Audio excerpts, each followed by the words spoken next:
నాకు ఎలా అనిపించిందని ఇందాక నేను వస్తున్నప్పుడు ఎవరు లేరు, వీళ్ళు కూడా ఎవరు లేరు.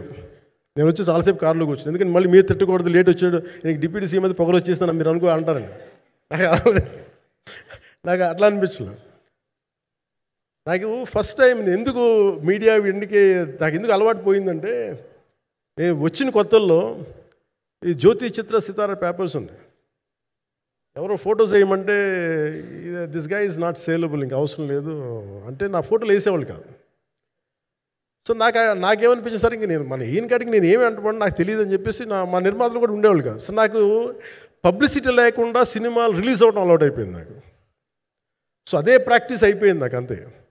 మళ్ళీ కూర్చోబెట్టి మీరు ఏం మాట్లాడతారు, మళ్ళీ అది ఇటు తిరిగి వస్తుందని చెప్పేసి మిగతా అంత నాట్ టాకెటివ్. మీరు సినిమా పొలిటికల్ ప్రాసెస్కి వచ్చేటప్పుడు నేను ఏదైనా మాట్లాడగలను, కానీ సినిమా వచ్చేటప్పటికి చాలా చాలా ఒత్తిడి తీసుకోవాల్సి వస్తుంది.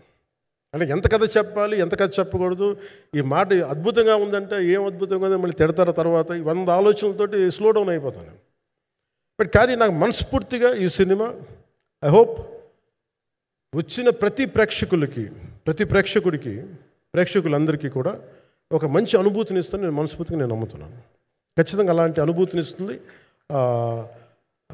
మీరు థియేటర్లోంచి బయటికి వెళ్ళేటప్పుడు మటుకు విల్ గో విత్ ఒక ఎనర్జెటిక్ ఫీల్తో వెళ్తాయి. అంతవరకు చెప్పగలను నేను. ఎందుకంటే నేనే నమ్ముతాను, సినిమాకి వెళ్ళేటప్పుడు సినిమా ఒక స్టోరీ చెప్పినప్పుడు నా జీవితంలో చిన్నపాటి ప్రభావం చూపించాలి. అలాంటి ప్రభావం, అలాంటి ఎనర్జీ ఇచ్చే సినిమా అవుతుందని మనస్ఫూర్తిగా నేను ఆశిస్తూ మీ అందరికీ ప్రత్యేకించి మీ అందరికీ పేరు పేరున ధన్యవాదాలు తెలియజేస్తాను. ఇంకా మాట్లాడాలని ఉంది కానీ సాయంత్రం ఈవెంట్ ఉంది కాబట్టి. సో ఇంకొక మారు నేను చెప్తాను ఎందుకు ఈ పర్టికులర్ ప్రెస్ మీట్ అంటే, I want to tell you I'm grateful to each one of you. I'm grateful to you. Thank you for standing by us. Thank you very much.